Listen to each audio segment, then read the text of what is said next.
Allez, bonjour à tous, on est parti sur les foncières cotées. J'avais déjà publié une première vidéo, excusez-moi. Je mettrai donc en haut à droite. On va continuer, on s'était arrêté sur la partie Office. Office, on a parlé principalement donc des foncières Office et donc sur des actifs en lien avec les bureaux. Donc on avait évoqué différents points, surtout aux US. Attention au niveau des entités, attention à la partie debt ou assets. Le yield, c'est très bien et ça se paye peu cher.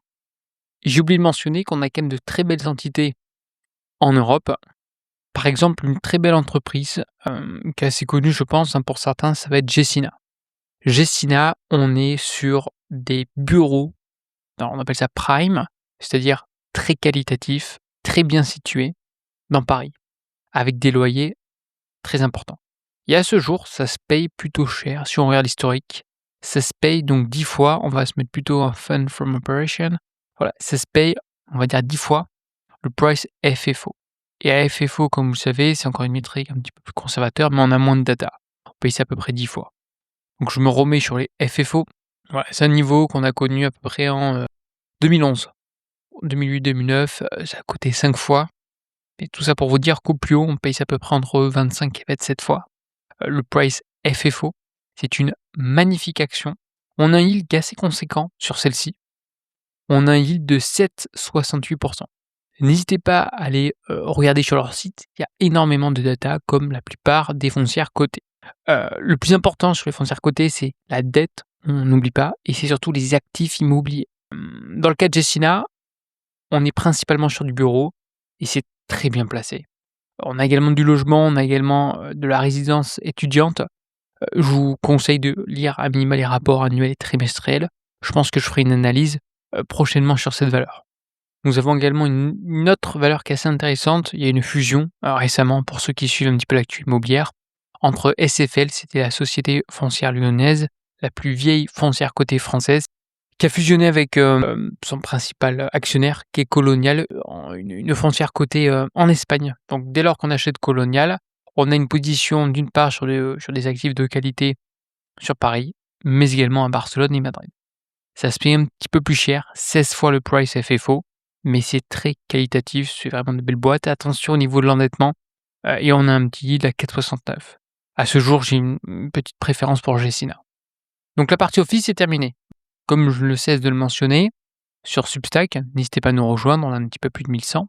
J'ai une stratégie quality contrariant. Qu'est-ce que c'est qu'une stratégie quality contrariant? C'est-à-dire que j'aime acheter des entités qui sont qualitatives, avec de très bons fondamentaux, mais pour X ou Y raison, le marché aujourd'hui n'en veut pas. Il y a souvent, le but étant, faut quand même comprendre la raison, mais dans le cas de Gecina, c'est par exemple le fameux télétravail, moins de bureaux. Or, dans les faits, il y aura toujours besoin de bureaux. On peut dire le contraire, surtout des bureaux bien situés. C'est ça qui est extrêmement important. Aujourd'hui, la plupart des preneurs, des locataires, cherchent des bureaux proches des gares et quelque chose de qualitatif. C'est ce que possède par exemple Gecina. On a d'autres entités qui sont cotées aux bourses, qui sont très intéressantes. On a une petite foncière que j'aime bien, qui s'appelle la foncière INEA, pareil. Foncière cotée, ça reste liquide. On est sur du bureau, toujours bureau. On a un yield qui est à 8, donc c'est quand même assez conséquent. Le fondateur est skin the game. On est sur des bureaux neufs, répartis dans les plus grandes villes françaises. Donc là, on est diversifié géographiquement. Mais on est toujours sur la partie office. On a également une partie locaux d'activité, mais dans une moindre mesure. Donc il y a quand même de très très belles entités. Voilà, on me propose un fondateur qui est skin the game avec un yield à 8,21. Attention bien sûr à la partie endettement, mais voilà, moi c'est des choses qui m'intéressent à ce jour. Alors, c'est pas encore donné, on paye ça 12 fois, j'attends des opportunités un petit peu plus intéressantes, d'autant plus que là, ce qui arrive prochainement, c'est la BCE, on va voir qu'est-ce qui va se passer, mais dès lors qu'on va voir une hausse des taux, évidemment les foncières vont fortement corriger. L'autre point qui est intéressant, c'est la partie résidentielle. Moi, c'est une classe d'actifs que j'aime bien. Pourquoi? Parce que c'est souvent résilient. Alors attention, on a le résidentiel en France, on a le résidentiel aux US. Grosso modo en Europe, on va venir protéger le locataire. Côté US, un petit peu moins. Il y a quand même une certaine souplesse. Alors évidemment qu'il y a différents types de, résidentiel. On a la partie appartement, on a le résidentiel manufacturé, il y en a le, single family. On va faire étape par étape. Alors le yield, on fait attention, le yield, c'est pas forcément quelque chose que je regarde en priorité, le rendement. On va le faire par score, c'est quand même pas mal. Voilà, American Home, c'est la première, on est à 100. C'est une foncière que j'ai au sein de mon portefeuille, que je vous ai déjà présenté à plusieurs reprises. Pourquoi? C'est très simple, on a une croissance du dividende, bon ça c'est mon signe. P/E ratio, on est bon. Debt to assets, on est bon. Debt to EBITDA, ICR, donc interest coverage ratio, on est bon également. Donc déjà pour moi la dette, c'est validé. Il n'y a pas beaucoup d'entreprises qui valident ce point-là. Deuxième point, la croissance. Est-ce qu'on a une croissance sur cette entité? La réponse c'est oui. Et en annuel, bon, c'est quand même assez flagrant. Concernant le taux d'occupation, on est à 95. Bon, dans l'absolu, c'est un niveau qu'on a connu depuis quasiment 2023 et 2017. Voilà, donc on n'est jamais arrivé à des niveaux de 99 non plus, ça c'est un point à garder en tête. Concernant le average rent, c'est le loyer moyen, on est à 2 300. C'est pas non plus, c'est cher, on n'est pas non plus sur des loyers à plus de 3 000 $ et ça reste quand même diversifié, plus de 60 000 propriétés. On paye ça 17 fois, ce qui est quand même plutôt cher dans l'absolu, mais ça reste selon moi la plus belle boîte, notamment dans le résidentiel et on est, triple B+. Je reviens à une autre structure qui est assez intéressante, c'est Avalon Bay. Pourquoi? Parce que c'est une structure qui a quand même qui est cotée en bourse depuis 32 ans. C'est bien parce que ça nous donne un historique et c'est bien d'avoir un repère. Ça se paye 16 fois, donc un petit peu moins cher que AMH et d'après AllRate, encore une fois, j'ai oublié de mentionner, mais tous les liens sont dans la description si vous voulez bénéficier également, d'une petite ristourne. C'est selon moi le meilleur logiciel pour analyser les foncières cotées. Le yield est croissant, depuis des années, 29 ans, sans coupure. On est à 3,80, donc c'est plutôt faible, mais encore une fois, on est sur du résidentiel. P/E ratio, rien à redire. Voilà, le point debt to asset, attention, bon, on est en jaune, c'est pas en rouge, on a 42, ça reste cohérent, mais on n'est pas au niveau d'AMH. Concernant la croissance, c'est quand même une grosse entité, donc ça stagne un petit peu plus. C'est important de garder ça en tête, voilà, c'est pas croissant comme AMH. Taux d'occupation qui est légèrement supérieur et on a des loyers quand même qui sont beaucoup plus importants. 319 propriétés, oui, parce qu'il y a plein d'autres lots au sein des propriétés. C'est-à-dire sur une propriété, par exemple, on peut avoir 60 lots. Concernant Avalon Bay, comme mentionné, en 2008-2009, ça se payait au plus bas les 10 fois et on est sur des niveaux qui sont quand même assez intéressants. Pourquoi? À 16 fois, on est venu toucher ça en 2023, on est touché également en 2019-2020, sinon, exclusivement durant la période 2008-2009. Normalement, ça se paye à peu près 22 fois. Donc on paye ça moins cher. Après, faut pas oublier qu'on avait quand même des taux qui étaient assez faibles, donc c'est intéressant notamment pour les frontières pour se développer. Mais c'est une très jolie boîte que j'aime bien. Mais j'ai une petite préférence pour AMH. Et on en avait une autre qu'on m'avait gentiment mentionnée. Ouais, Invitation Homes. On m'avait gentiment demandé de faire une comparaison entre Invitation Homes, Avalon Bay et AMH. Invitation Homes, on est sur le même segment que AMH. Alors c'est une jolie boîte, j'avais hésité à investir sur celle-ci, mais je sais que, voilà, elle avait quelques petits problèmes, notamment de, réputation. Ça se paye un petit peu plus cher, on a quand même un dividende qui est, relativement bon sur du résidentiel à 4. Par contre voilà, debt to assets, attention, 47, on se rapproche des 50, c'est un petit peu ma limite. On a une belle croissance, mais une croissance qui baisse un petit peu au cours du temps. Encore une fois, c'est que le Q1 sur 2026. Taux d'occupation, bon, OK, à peu près similaire à AMH dans l'absolu. Les loyers, bon, on est à peu près sur du même style que AMH. Donc il faudrait vraiment regarder en profondeur, notamment c'est la localisation. Donc si je dois clôturer, alors il y a d'autres entités qui sont quand même assez intéressantes. N'hésitez pas si vous avez des questions, mais à ce jour, d'après mon petit point de vue, je trouve que, les foncières, notamment dans le résidentiel, restent une opportunité. Voilà, c'est bureau et résidentiel selon moi, pour ceux qui ont une stratégie quality contrat rien. Retail, c'est la même chose. Lorsqu'on parle du retail, donc par exemple tout ce qui est lié, au commerce, on a différents types. On a le retail de manière générale, on a les malls. Donc mall, c'est tout ce qui est lié aux centres commerciaux et après on a le freestanding.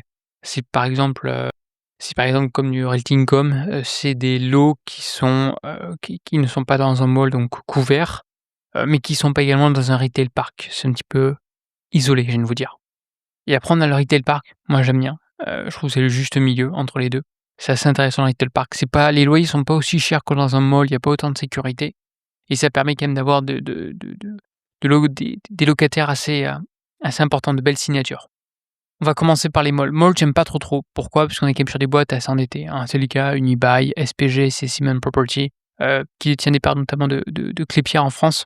Bon, c'est de belles boîtes, mais on est endetté et comme vous le savez, je suis pas fan. Alors, ils peuvent se le permettre d'être endettés parce qu'il y a quand même de la croissance, mais moi, titre personnel, j'ai quand même des critères qui sont assez spécifiques. Je rentrerai pas sur ce titre, notamment à cause de la dette. Mais autrement, c'est vraiment une belle entité, on est quand même sur un très gros paquebot, hein, faut pas oublier, ils drivent le marché, ils sont quand même de super centres commerciaux aux US. Donc c'est principalement US, mais évidemment il y a d'autres pays dans une moindre mesure. Cette fois-ci, on est sur la partie freestanding, c'est type Realty Income, relativement connu pour son dividende. NNN Rate, très bien également. Essential Properties, très bien. Agree Realty, c'est pour moi la plus belle foncière. Dans ce domaine, elle a vraiment des super locataires. Bon, le yield, pourquoi il me marque le yield gross? On a peut-être très peu de croissance du dividende. Bon, c'est pas quelque chose que je regarde, mais voilà, l'ensemble des indicateurs sont dans le vert. Que ce soit la croissance, notamment sur la partie AFFO par nombre d'actions en circulation, c'est vraiment le point analysé. La partie dette, rien à redire et on a bien une baisse au cours du temps de la taille du locataire. C'est-à-dire que le locataire le plus important, c'est Walmart. Donc Walmart, c'est le top du top, avec un whale, c'est-à-dire que, sur l'ensemble du portefeuille, l'échéance des baux de Walmart, vont s'éteindre dans 7,8 ans. Donc on a largement le temps de voir les choses et donc pendant 7,8 ans, on va avoir justement donc des flux. Taux d'occupation 99,7, c'est excellent et encore une fois, la foncière ne cesse de se développer, donc ça, c'est un excellent point. Donc c'est une très, très belle, entité. Le premier temps, c'est que ça se paye, je trouve, cher, 16 fois, le price AFFO, pour du, retail. On en a d'autres, qu'est-ce que je peux vous dire d'autre? Voilà, EPRT très bien, locataire un petit peu moins qualitatif et il y en avait une autre, voilà, Netrate que j'avais un petit moment, que j'ai vendu par la suite, que j'ai bien fait parce qu'au final, ça a un petit peu stagné, mais pareil, très, très belle boîte. Attention, toujours point de vigilance, on commence par la dette, mais voilà, c'est une magnifique entité. Donc là, on était sur la partie freestanding et la partie, retail, nous sommes sur les shopping centers, donc c'est retail park, c'est-à-dire qu'on n'est pas dans un centre commercial, on passe par l'extérieur et généralement, on n'a pas les mêmes types de locataires. On va voir, par exemple, voilà, Decathlon, Brico Dépôt. Bon, il y a de très, très belles entités. Pour ma part, celle qui m'intéresse, c'est Inventrust, très, très belle entité, mais qui se paye cher. 18 fois, on est sur du core FFO, mais autrement tous les paramètres sont bons. Il y a la croissance, la dette est maîtrisée. Alors la croissance est plutôt faible, mais bon, ça reste une très, très chouette entité, assez récente aussi. Donc moi, c'est quelque chose qui m'intéresse. Généralement, voilà, 2 milliards de capi, ça peut quand même générer la croissance et je l'avais, étudié également sur Substack, donc n'hésitez pas. J'avais étudié, j'ai quand même bien développé la chose en question. Voilà, c'est comme ça que ça se passe sur Retail Park. C'est assez intéressant, les données sont quand même bien fournies, ils nous expliquent vraiment pas à pas. Voilà, si ça se passe comme ça, c'est-à-dire un grand parking au milieu et les boutiques tout autour. On n'est pas dans un centre commercial où il y a une entrée, on se balade à l'intérieur, là non. On doit sortir de la boutique pour rentrer dans l'autre cellule et vice versa. Donc je trouve que c'est des boîtes assez intéressantes. Pourquoi? Parce que généralement les loyers sont moins importants. On a moins de charges et donc ça évite d'avoir des prix in fine pour le consommateur chers. On a quand même des boutiques qui sont quand même plutôt résilientes. Donc moi aujourd'hui la partie, retail park, je la préfère largement, aux centres commerciaux. Évidemment qu'il y en a d'autres, Kimco, Regency Center, voilà, on en a quand même pas mal d'autres. On va terminer par la partie self-storage, que j'aime bien, mais qui se paye encore une fois trop cher. On a différents acteurs. Bon, les plus gros évidemment, ça va être Public Storage et on a Extra Storage. Belle boîte. Le problème étant, c'est que la croissance est limitée maintenant. Il y a plus trop de croissance. Voilà, ça stagne depuis 3-4 ans. C'est dommage. Même chose pour Public Storage, que j'aime bien. Donc évidemment, il y a d'autres options comme le marché européen. Public Storage qui a une participation dans Shurgard, une entité que j'avais mais qui se paye un peu cher encore, c'est pénible. Bon, qui fait que baisser au cours du temps, normal, hein, ça se paye quand même assez cher. Mais les fondamentaux sont très bons. On a de gros fonds d'investissement qui veulent absolument rentrer sur ce genre d'entité. Les taux d'occupation sont un petit peu moins importants. On avait Big Yellow qui a fait être racheté par Blackstone. Je pense que c'est des entités qui risquent de reprendre progressivement au cours du temps. Pour l'instant, c'est toujours baissier, ça se paye un petit peu cher, mais s'il y a des crises, on a toujours besoin de stocker quoi qu'il arrive, pour les ménagements, du matériel. C'est une classe d'actifs que j'aime bien et qui est surtout très rentable. Et on va terminer par la partie specialty, donc là, on va aller un petit peu plus vite. Specialty un petit peu dans tous les sens, j'ai envie de vous dire. On va faire par score. Vichy Properties, très belle entité. Le premier temps, c'est qu'on est très concentré au niveau des locataires, voilà, 38. Alors pour m'expliquer ce qu'on veut, oui, ils ont une obligation de payer, très bien. Mais demain cette entité fait faillite, qui la remplace? Est-ce que les actifs, est-ce qu'on peut les convertir à autre chose que des, casinos? La réponse est non. Donc ce sont des actifs monovalents. 2e point, si César fait faillite, qu'est-ce qui se passe? Quelles sont les conséquences? Beh, c'est énorme, on perd 38 sur le NOI. Donc moi je rentrerai jamais sur un titre, dans sur lequel un locataire représente plus de 10 à 15. Voilà. Sauf évidemment si c'est du Amazon ou du Walmart, hein. Mais dans l'absolu, voilà, faut regarder ce titre en question, c'est quand même des boîtes endettées, voilà, c'est pas un locataire non plus, une belle signature.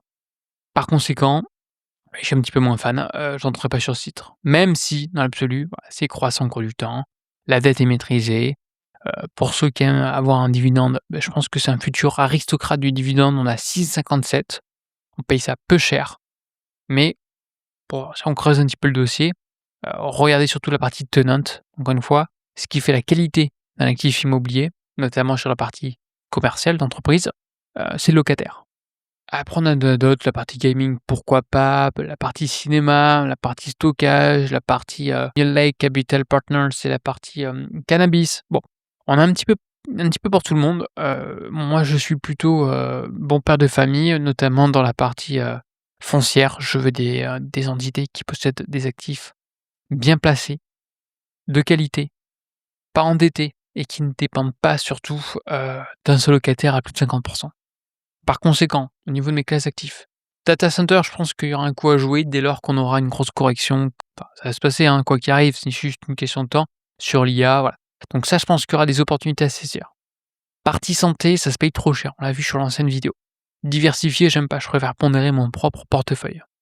La partie hôtellerie, c'est trop cyclique, même si je vais analyser, une foncière en hôtellerie, on me l'a demandé sur le groupe, Substack, donc n'hésitez pas à nous rejoindre. C'est assez spécifique, c'est assez intéressant, on pourra en reparler. Partie industrielle, oui, mais aujourd'hui, il y a quasiment plus de croissance. Donc on achète, des actifs bien placés, avec un yield qui est plus ou moins important, mais quasiment plus de croissance. C'est pourquoi j'ai vendu ma position sur Rexford. Infra, pour moi, on est un petit peu trop endetté. Office, c'est pour selon moi l'opportunité, d'aujourd'hui. On paye des actifs plein centre de très grandes villes, très peu cher. Mortgage, faut que je fasse une vidéo pour vous expliquer parce qu'autrement, voilà, je vais en perdre plus d'un. Résidentiel, c'est pour moi la partie, défensive du portefeuille. Assez intéressant, mais attention, comme on a vu différents types de résidentiel. Retail, très bien, attention pareil à l'endettement. Je suis plutôt team freestanding, il y a de très belles boîtes, Agri Realty, EPRT, NNN Rate, Realty Income, ça reste quand même de jolies entreprises. Self-storage, oui, mais pour l'instant c'est baissier, surtout en Europe. US, le marché pour moi il y a plus de croissance. Partie specialty, pourquoi pas si vous aimez un petit peu plus le challenge, vous voulez vous diversifier, mais regardez surtout la partie endettement et surtout ne pas dépendre, plus de 30 quasiment d'un locataire. Attention, warning, même si on vous évoque dans le point suivant que ça n'arrivera jamais, j'aime toujours, envisager le worst case. Je pense qu'on aura fait un petit tour sur les foncières cotées, concernant le secteur. Donc n'hésitez pas si vous avez des questions, hein, dans les commentaires, n'hésitez pas à nous rejoindre sur Substack et je vous dis à une prochaine. Allez, bye bye.